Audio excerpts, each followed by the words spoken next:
So hey, once again welcome back on my YouTube channel Learn with Fun Biology. In today's video I'm going to share a very important topic, that is the transport of gases. अब बेटा transport of gases में क्या समझना है हमें कि gases जो हैं जो इधर से उधर हैं वो कैसे जाती हैं, ठीक है, लाइक कहाँ से कहाँ जाती है, एटमॉस्फेयर टू द टिश्यूज, वो किस तरीके से ट्रांसपोर्ट होती हैं.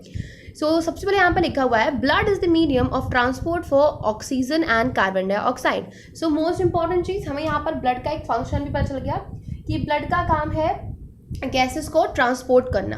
About 97% of oxygen is transported by the RBCs in the blood. तो 97% कौन ट्रांसपोर्ट कर रहा है?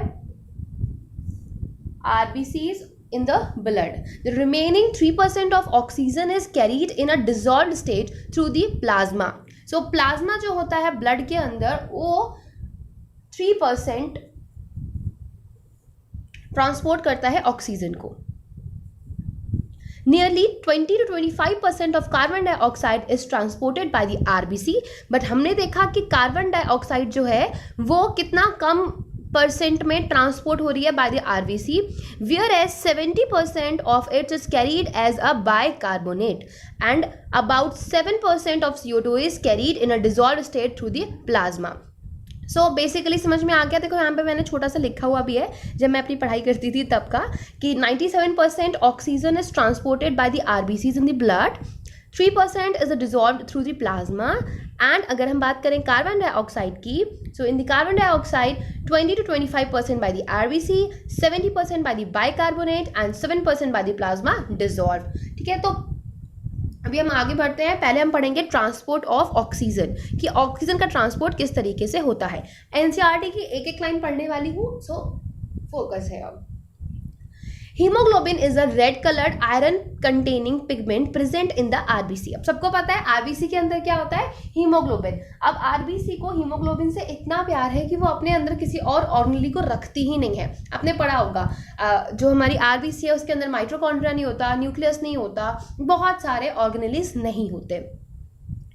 O2 can bind with the hemoglobin in a reversible manner to form oxyhemoglobin. अब reversible manner का मतलब क्या हुआ, मतलब ये पहले ऑक्सी हीमोग्लोबिन बन जाएगा, लाइक ये बन गया, यहाँ पर दिख रहा है, हाँ ये बन गया ऑक्सी हीमोग्लोबिन, और फिर इसके बाद ये टूट भी जाता है. रिवर्सिबल है, रिवर्सिबल मैनर में है तो ये टूट भी जाता है दोबारा. Each haemoglobin molecule can carry a maximum of 4 molecules of oxygen. तो ये बात बहुत इंपॉर्टेंट है याद रखने के लिए कि जो हमारा हीमोग्लोबिन है, हीमोग्लोबिन का एक मॉलिक्यूल वो कितने ऑक्सीजन कंटेन करता है, 4 molecule of oxygen. Binding of oxygen with haemoglobin is primarily related to the partial pressure of oxygen.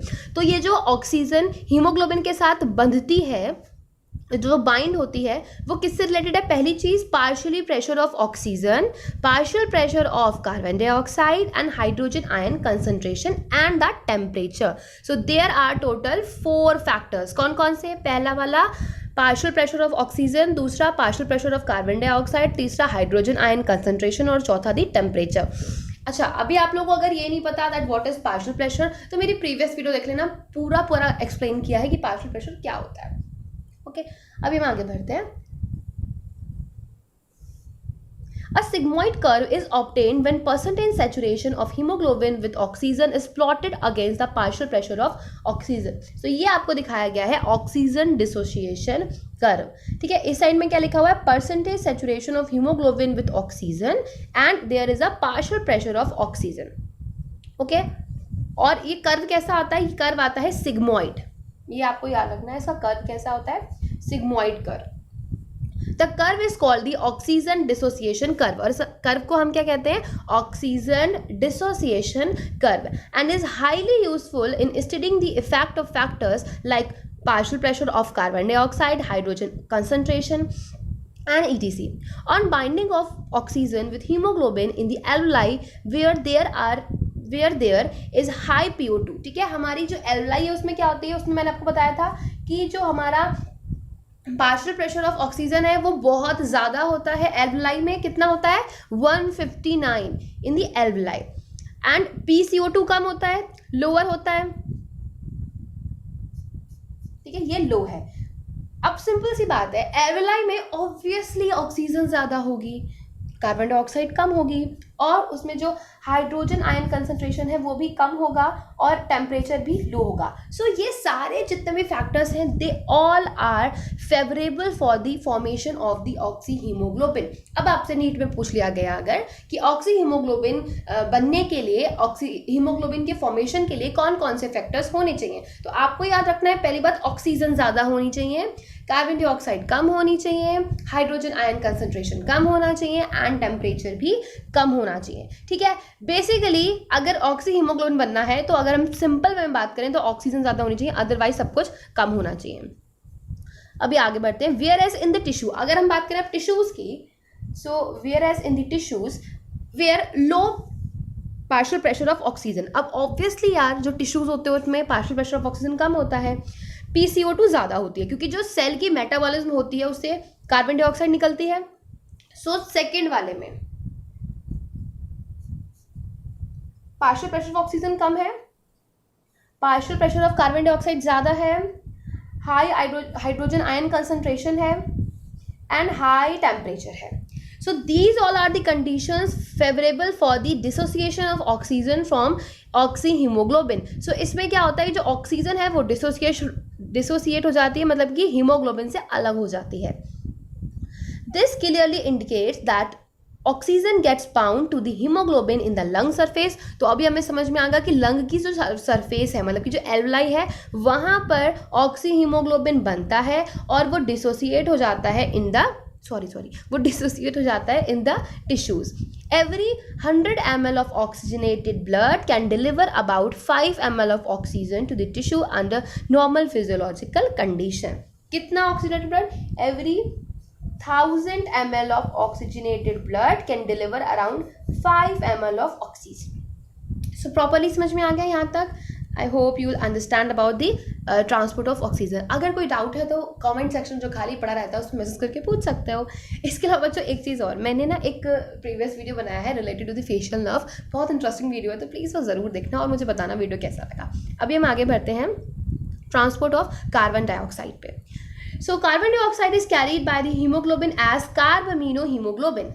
जैसे जब हीमोग्लोबिन बंध गया, बाइंड हो गया विथ द ऑक्सीजन, वैसे ही जब हीमोग्लोबिन बंध गया विथ द कार्बन डाइऑक्साइड तो उसको हम बोलते हैं कार्बामिनो हीमोग्लोबिन. और ये ऑक्सीजन आरबीसी के साथ कितना बनता है, अबाउट 20 to 25%. हमने पढ़ा था ना कि ये आरबीसी के थ्रू 20 to 25% ट्रांसपोर्ट होती है. सो आरबीसी मतलब कि haemoglobin, so 20 to 25%. This binding is related to the partial pressure of carbon dioxide. Partial pressure of oxygen is major factor which could affect this binding. When partial pressure of carbon dioxide is high and partial pressure of oxygen is low as in the tissue, more binding of carbon dioxide occurs. So यार obvious सी बात है, जहाँ पर जो चीज़ ज़्यादा होगी उससे तो बाइंडिंग होगी. एक मान लो कि एक टिश्यू के अंदर कार्बन डाइऑक्साइड ज़्यादा है तो ऑब्वियसली जो वहाँ पे हीमोग्लोबिन होगा वो किसके साथ जाएगा, हम हमेशा मेजॉरिटी के साथ तो जाते हैं. अब एज हमारे एल्वेलाई में मेजॉरिटी में क्या है, ऑक्सीजन है, और टिश्यूज में क्या है, मेजॉरिटी में कार्बन डाइऑक्साइड है, तो obviously haemoglobin always go with the majority. तो वो क्या करता है, वो जाता है मेजॉरिटी के साथ. ठीक है, तो यहाँ तक पढ़ लिया हमने. More binding of carbon dioxide occurs whereas when partial pressure of carbon dioxide is low and partial pressure of oxygen is high as in the alveoli. As I told you, dissociation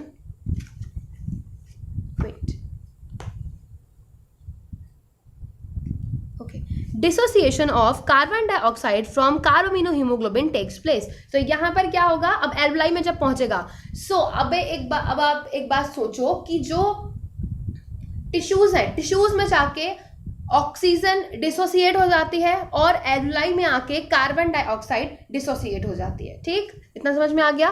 carbon dioxide which is the bound to the haemoglobin from the tissue is delivered at the alveoli. RBCs contain a very high concentration of the enzyme. तो RBC के पास एक enzyme होता है जिसका high concentration होता है, जिसका नाम है कार्बोनिक एनहाइड्रेज. इसका नाम आपको याद रखना है, इंपॉर्टेंट है. This is the enzyme in the RBC. ठीक, कभी नहीं भूलना. एक एंजाइम होता है जिसका नाम है carbonic anhydrase and minute quantities of the same is present in the plasma, और थोड़ा बहुत सा ये प्लाज्मा में भी होता है। The enzyme facilitate the following reaction in the both direction. तो ये जो टूटना और जुड़ना इनका होता है, ठीक है, तो ये कौन करवाता है? हमारा कार्बोनिक एनहाइड्रेस कराता है। At the tissue site where partial pressure of carbon dioxide is high due to catabolism, अब हमारी जो सेल है, जो टिश्यू है, उसके अंदर कार्बन डाइऑक्साइड ज़्यादा क्यों है? क्योंकि वहाँ पर कैटाबॉलिज्म हुई है, इसीलिए। Carbon dioxide diffuse into blood and forms HCO3- and hydrogen ion. ये देखो बन गया। At the alveolar site when PCO2 is low, alveoli की बात करेंगे तो वहाँ पर कार्बन डाइऑक्साइड का पार्शियल प्रेशर कम है।